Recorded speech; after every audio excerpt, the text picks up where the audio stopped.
All right.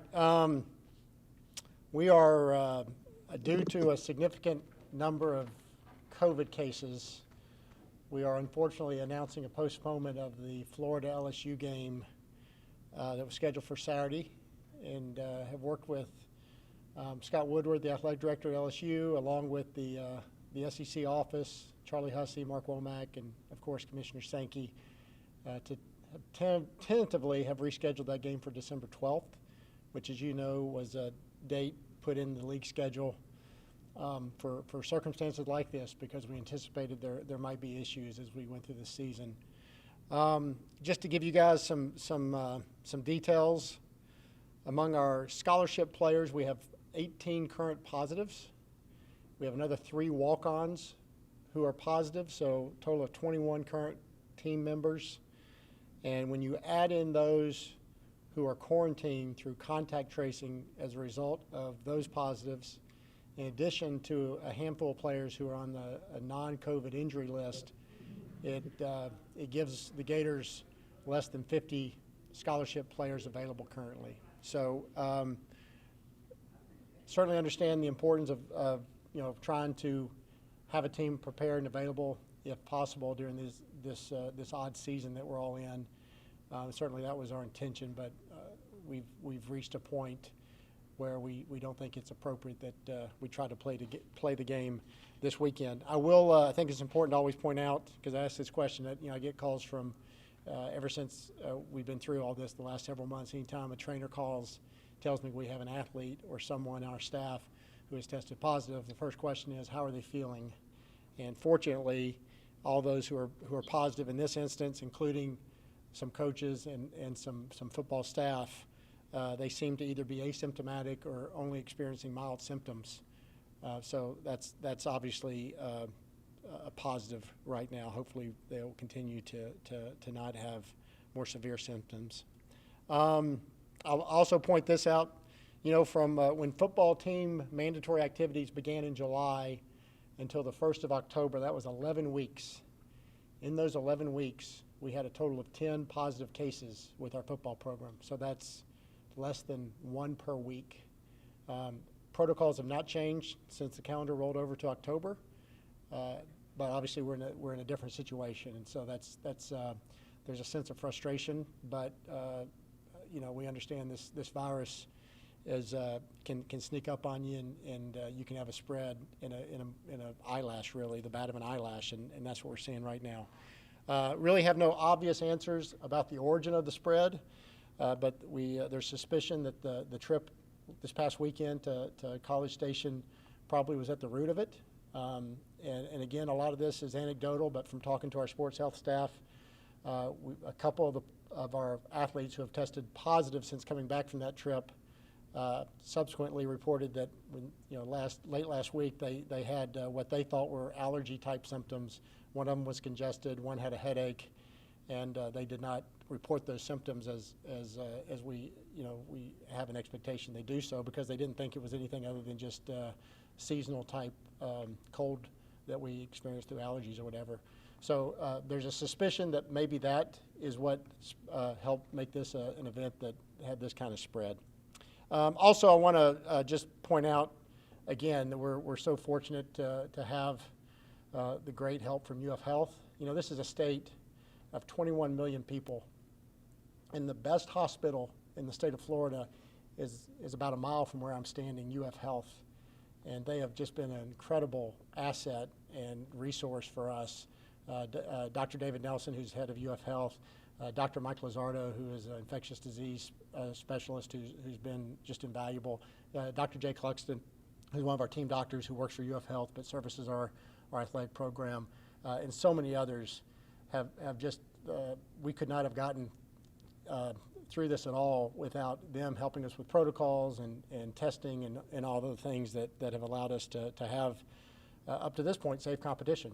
But obviously we've got something going on in our football program, and so we're going to pause activities indefinitely until we get a handle on that. Those athletes and staff who are not in quarantine will continue with the regular testing program, so we can kind of make sure we have a handle on this before we decide next steps. So with that, I'm going to happy to open it up and answer any questions you guys might have. Edgar, you want to lead us off? Sure. Thanks, Scott. Sorry about the issues. Did you send home the football staff till Monday? I'm seeing people reporting that. I mean, are you guys basically clearing out for a while? Yeah, we're pausing all activities indefinitely, as I just said. We don't really have a timeline on that. We're just kind of, for the time being, we're going to kind of hit pause on everything. So you mentioned UF Health's advantage many times now, including today. Does this outbreak just kind of reflect the struggle to space in college football, college athletics in general? I think it's societal, Edgar. You know, I referenced Dr. Lizardo. I've had numerous conversations with him, and he has repeatedly said, going back to the spring, that you know, we're going to have a period of spikes here and there, but we're also going to have, even in times when things are seemingly settled, we're going to have many waves. And it's really important. I think what's happened here in the last few days highlights it. It's really important that everyone remains diligent, and you can't, you know, take your foot off the gas, so to speak, as far as doing all the things that we're being asked to do from social distancing or masking and good hygiene, all those kind of things. You know, it can sneak up on you in a hurry, as I said, and you know, the key thing is you've got to have the ability to push the brake when things start to occur, like what we're seeing right now. And that's another thing that Dr. Lizardo said, is you just got to be, you know, you got to be willing to hit pause occasionally. And again, I go back to, you know, the SEC schedule was set up with an event like this kind of in mind, because as much as we want to give our kids the opportunity to compete, we understand this isn't a normal year, and we're going to have to have the ability to adapt to unusual circumstances such as this. Thank you, Scott. Good luck. Thank you. Mark Long. Yes, Scott, other than reiterating the desire for players to come forward whenever they feel any kind of a symptom, is there anything that you can see here, potential change moving forward, that would help in the protocols? Well, the travel situation, I think, is going to get a really close review. I think there's been some NFL teams that have also had issues with that very thing, and there's no secret that that's the one part of playing sports that is a little more complicated. You know, you've heard Coach Mullen talk about all the steps we've taken within our own facility to, you know, put the weight room, the weight equipment over in the indoor where they have the open air environment, and have the meeting spaces up in the stadium where, again, they have an open air environment. Doing a lot of things on a day-to-day basis to not put yourself in a position where you have something like this occur. It's hard to create that when you're traveling, and you know, we've got to continue to be really open to ideas of how we can make those situations a little healthier if you have a situation where you have a potential spreader involved. Pat Dooley. Yes, Scott. I mean, was this something you guys feared, even going into this season, that you could have players who, I don't want to miss this game type mentality, even though maybe they had, you know, like the sniffles or congestion, and they were going to fight through it, and so you were going to end up with a situation where they were just spreading it? You know, I don't want to speculate as to what the mindset was. I really think it could be as simple as not understanding symptoms. And you know, I know people personally who have had the sniffles, and a friend of theirs was COVID positive, so they went and got tested and found out they had it, and they thought they just had, you know, something pretty common. So understanding you know, your own body and being on the lookout to be suspicious when you do have any kind of abnormality, whether it's a headache or sniffles or fatigue, whatever it may be. You know, as a college student, you have those things, and it's not uncommon. But in a COVID environment, it's so important that we are hypersensitive to being diligent on that front. So I don't know that this was a situation where someone goes, I don't feel well, but I'm going to power through it. I think this is a situation where someone felt like, I got a sniffle, I need a Kleenex, now I'm ready to go play a game. And obviously, you're not going to know for a while whether next week's game is going to be played. And I don't know if there's a timetable for you guys as far as that goes. Well, it's hard to speculate right now. Obviously, we'll be in communication with the Southeastern Conference, and I guess Missouri obviously is our next opponent to kind of keep them abreast of what we're seeing. And we'll continue, as I said, our regular testing protocol for those who aren't in quarantine, and hopefully we can, hopefully we don't have any more positives, and we're able to get on the other side of this, and then we can, get everyone back in a situation where we can go and compete again. Thanks. Matt Baker. Hey, Scott, I just want to make sure I'm understanding this correctly. What exactly about the travel issues either do you think might have caused this, or are the biggest things? I mean, is it getting on a plane? Is it staying in a hotel? Can you explain that a little bit? I don't know, Matt. I don't have an answer for that. But, again, that's just a suspicion. We went 11 weeks with almost single-digit total cases in a home environment, and we go on a road environment, and it's not the first time we've been on a road environment. So obviously it's not you can do it safely. We did it when we went to Ole Miss, but something's happened in the last 3 or 4 days, and that's the thing that you would point to as the biggest adjustment to our normal schedule, and so it just leads you to be a little suspicious that something happened on that trip. Thank you. Zach Goodall. Hey Scott, obviously, things are fluid, but I just wanted to clarify, after you guys found your first batch of new positives after the Texas A&M trip, were there any team meetings or times where anyone was together where it could have spread, or do you think by then the damage could have been done? No, I think it was probably the die was cast. I got a call, so I'll give you guys a timeline as I understand it. We do a round of testing Sunday morning as part of the SEC surveillance program. I got a call early Monday morning from Paul Silvestri, our trainer, to let me know that we had a number of players call him Sunday night reporting symptoms, headache, fatigue, scratchy throat, that kind of thing. And so he said, I haven't gotten tests back, but I'm a little concerned that we may have something going on here. And they were supposed to have a team meeting at 8 o'clock Friday morning, and they called that off and told the players to stand by, and there may be an afternoon meeting. And so then we started getting the test back, and there started being positives, and just kind of, we decided to test again Monday morning. I think Coach Mullen has mentioned that. We've tested every day this week, and in an attempt to try to get our arms around any potential spread. Andrea. Scott, yep. I just want to again try and clarify here. The players who may have been feeling allergy symptoms, is that somehow related to the travel, like that they maybe weren't feeling well and then y'all traveled and got on planes and buses together, or are those two separate things that you guys are? We had a couple players who told us after the trip that they had, somebody had a runny nose and somebody had a headache, and and those players subsequently, after they tested positive, they said, well, Friday I had a runny nose, and Friday I had a headache. I'm like, why didn't you report that? Well, I thought it was allergies. So that's the timeline there. Okay, and how long will you continue to do the daily testing? We'll do that until we feel like we have a handle on spread. So I'm sorry I don't have an answer for that, but we'll test again tomorrow as part of the SEC's normal protocol, which will be our 5th straight day. And, we'll probably see how those test results go before we decide if we need to continue Friday and Saturday. There will be no access in or out of the garage. Cassidy.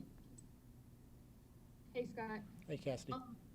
So I know you said that, you're still trying to figure out Missouri, but overall, how fluid, sorry, the dog is barking. Can you just open the door? Sorry, just open the door. Yes, sorry. Okay. 2020, this is what we have to do with. how fluid does the rest of the schedule have to be? Not just Missouri, but now up until SEC championship, and building on that, can you explain or maybe clarify a little bit the quarantine rules? Like, what are the days? How long does a player have to be in quarantine depending on which test result? Yeah, the scheduling question is probably best directed toward the conference office. We're going to do whatever we can, obviously, to be supportive and be flexible. And we have an open date on October 31st, and now we're putting a game on December 12th, and we'll use every available weekend when we're assuming we get on the other side of this, that we're able to, we'll be willing to play. And I think the league has had pretty good camaraderie as far as understanding this is not going to be normal, and everyone's going to have to be flexible if we want to try to get a season in for everybody. As I understand it from just being involved in all this for several months, a positive case is, I believe it's 10 days is CDC guidance for from the day that symptoms first start exhibiting as far as isolation, and then those in close contact who are quarantined through tracing is 14 days from their last exposure. Somebody who has a CDC site up can fact check me there. We'll be going to check soon. Thank you. Nick. Hey, Scott. The way that going to an all SEC conference, could you potentially play a game not on a Saturday? I mean, is that one of the reasons maybe why you went to an all SEC conference? You don't have to worry about changing or making those deals with other conferences? It's 2020, Nick. You never say never. I don't think night SEC football game. I don't think we're in a position to say something can't happen right now. Thanks, Scott. Jennifer. What kind of tests does the football program use, and if they're PCR tests, do you have access to cycle threshold values for those tests? They are PCR tests, and I don't know the answer to your second question there, but they are PCR. Thank you. Zach. Hey, Scott. With what you talked about on Sunday night, and obviously what you know now, any regret about the team practicing on Monday? Probably if we, I can't answer that question. I really don't have enough information. At the time, our medical staff was making a decision based on what they knew, and they had quarantined a tremendous amount of individuals. The other thing I'll say is I don't know if there's very many, if any, examples of transmission in an outdoor athletic setting. I had somebody in the pro leagues, a medical professional in the pro leagues, tell me recently that they don't know if there's a single instant or a single example of that occurring. Now, there may be, but it's incredibly rare. So, we're not using our locker room. We're not using our team meeting rooms. We're not putting our players in a indoor space. Really, the only indoor space we've been in is when we've had our 2 road trips. And so, that goes back to what I said earlier, and it just that's where the suspicion goes to, because we've done a really good job of limiting spread, even when we've had a few positives here and there in our current environment, which, we're blessed to be in Florida where we get to do a lot of things outside. Yankee. Yeah, that kind of answers my question. There's no way that it could have happened like from the fans, right? Like fans spreading it to players. I don't know, Mike. There were a lot of fans, but I doubt that's the case. Also, on that same topic, are you comfortable that all the schools in the SEC are doing their due diligence with their fans? One of the things my predecessor, Jeremy Foley, told me is if we always pay attention to the Gators, we're probably going to be okay. And our focus 100% is on making sure when we host games here that we're creating the right environment and we're doing things the right way. And so really that's been my focus. And I thought the one home game we've had, our fans were tremendous, not just from a social distancing standpoint, but from a masking standpoint. And it's not easy, and you have to coach and encourage and set expectations. I can't speak to how well other schools are doing that, but I feel like we have in fact, a lot of ways, I think what we did here at Florida that first game is kind of the standard for how to do it, and our staff deserves a lot of credit for putting that in place. Last thing, it seems like during that home game that you took a lot of care to make sure the fans were dispersed throughout the stadium. Is that exactly what you did? Yeah, and a big part of that was we spent a little money to put those chairback seats around where reserved tickets have been sold. So not only did the fans know exactly where their seat was visually, but the ushers knew. So if somebody was sitting on a metal bleacher, the usher instantly knew that person's not where they need to be because we didn't sell a seat in that area. And so they were able to help people get in the right location. And several other schools have done that as well. I believe Georgia and Alabama and others have taken that approach, and that works really well. But you've got to be willing to make an investment financially and it's not a ton of money, but you got to be willing to make that investment. In this year where resources are a bit of a mess, not everybody wants to make that investment. Thanks. Peyton. Hi, Scott. So not sure if you addressed this or not, but do you know the number of individuals that are quarantining right now? I do not have that, Peyton. And I want to, by the way, congratulate you on your scoop, because when you reported your scoop, that was an accurate number. It has changed since then, but you had the accurate number. So kudos to you. But I do not have the contact tracing information as far as the numbers. Thank you. Mark, you had a follow-up? Yeah. Scott, obviously Dan doubled down on Saturday on packing the swamp. He refused or didn't really back off that on Monday. Finally today he did a little bit. Can you just explain, did you have a talk with him at some point? Does he realize that 90,000 in the swamp is not a good idea during a pandemic? Well, I think based on his comments today that he respects the importance of listening to the medical professionals. Coaches sometimes say things that are outside their area of expertise, and they're really good at what they do. Dan is really good at calling ball plays. I'll share a story with you. I mentioned Dr. Mike Lizardo earlier. I had a conversation with him yesterday, and he said, hey, since Coach Mullen is now getting into public health policy, I want to know, can I call some plays? So I told him I'd make a deal that going forward, Dan will focus on calling plays, and we'll let Dr. Lizardo focus on the public health policy. All right, Cassidy, and then close with Edgar. Yeah, Scott, and the dog is outside now, so we're good. I'm just curious, ever since you got that call Sunday night, what have the past 2 days been like for you? Have you been able to sleep at all, or what's it been like? Yeah, actually I mentioned Paul Silvestri, who's our football trainer. Paul's worked incredibly hard. He's the guy I don't think has slept much, and but he's, the numbers just have kept increasing. It went from a few cases to a few more to, a situation yesterday where we decided not to have practice, and then where we are today. So it's obviously dominate our week, but not just because it's football, because this is something that is on top of mind, everything we're doing in this school year. And we've had a few weeks ago, we had some Olympic sports had similar issues, and there's a lot of focus and energy within the department on getting those programs through that, and they were able to get through that safely. And you look around at other football programs around the country have had similar situations, and they've come through it on the other side. I really believe we'll come through it on the other side.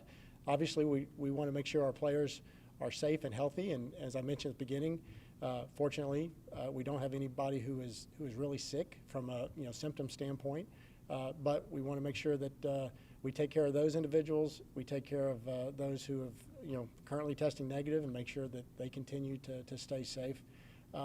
We have, you guys have heard me say this before, we have an unbelievable staff.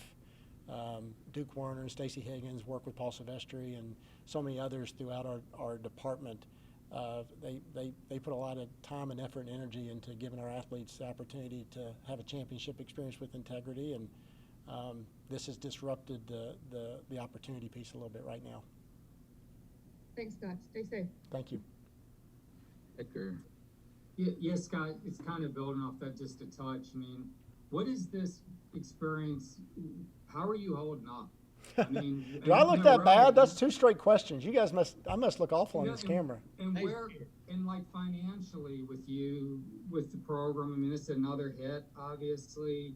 I mean, if things change there, I mean, we just kind of, how are you just juggling all this and holding up, man? You know, this is a year that is unlike any we've had before, and it's one that we never want to have again. But it's what's in front of us, and so our financial sheet at the UAA right now is a mess. But you know, the worst day of 2020, as bad as today is, and today is no fun. This week has not been a lot of fun. But as bad as this is, the worst day by far of 2020 was that day back in March, and we had to tell our basketball teams and our gymnastics team and our track and field team that even though their postseason was about to start, they were not going to be able to go and compete in it. And we had to then turn around and tell all of our spring sports, several of them highly ranked and, you know, felt like they were going to go have a chance to go win championships. We had to tell them, you need to go home because your season's over. What we do, and all of us who work up here to support college athletics, our job is to give young people the opportunity to have competition and support them both athletically and academically. When that's taken away, which it was in the spring, that's brutal. Right now, we've had tennis teams compete, we've had golf teams compete, our soccer teams competed, our football team has had competition. Volleyball is getting started here in a few days. You know, this is not fun, but it is in such a better place than when we were several months ago. And we continue to learn and adapt, and COVID is not going away.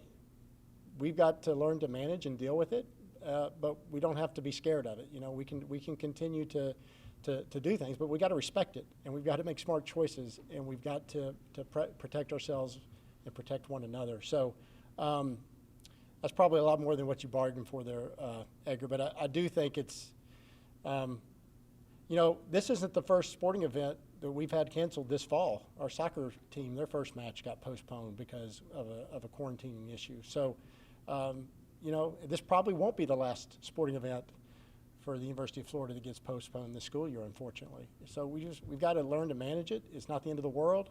You know, we want to keep people safe. I have, you know, based on what I know right now, medically speaking, all these individuals are going to come back and they're going to be okay. And we're going to do all the tests to make sure. We're going to do the myocarditis test and all the stuff that we need to make sure before we introduce anybody back into competition. But assuming they come back on the other side, they're going to be fine. We're going to continue to have opportunities. Over there. What's that? You froze there, but oh, that was my best line. Y'all didn't get that? No, that was the financial. We lost you for 15 or 20 seconds there. What'd you say? Well, I don't know. What's the last thing I heard? Oh man, it was a lot of heartfelt stuff. Okay. The point is, we're going to have other. This is not the first postponement. Our soccer team had a postponement. Well, I'm sure we'll have other postponements, and you know, we'll manage it and we'll move on. And the important thing is, you know, can we continue to engage our athletes on campus and give them the opportunity to compete? Than's for your candor, Scott. Thanks, guys. Appreciate it. Y'all stay safe. Can I ask one more, Scott? Yeah, Mark. Now this is a little ode to Dan here, but is there a chance now with the game being moved 2 months down the road that you actually could have more people in the stands than the 17,000 that you were going to have this Saturday? We will continue to follow the guidance of UF Health and our campus as far as whatever those protocols are. And right now, those protocols call for strict social distancing when people are gathered together outside. So unless that changes in some way, this is the number we're going to be at. Or let me put it this way, that number will change one day. I don't know when that'll change. But until that changes, this is where we're going to be. Thanks, Scott. Thank you, guys.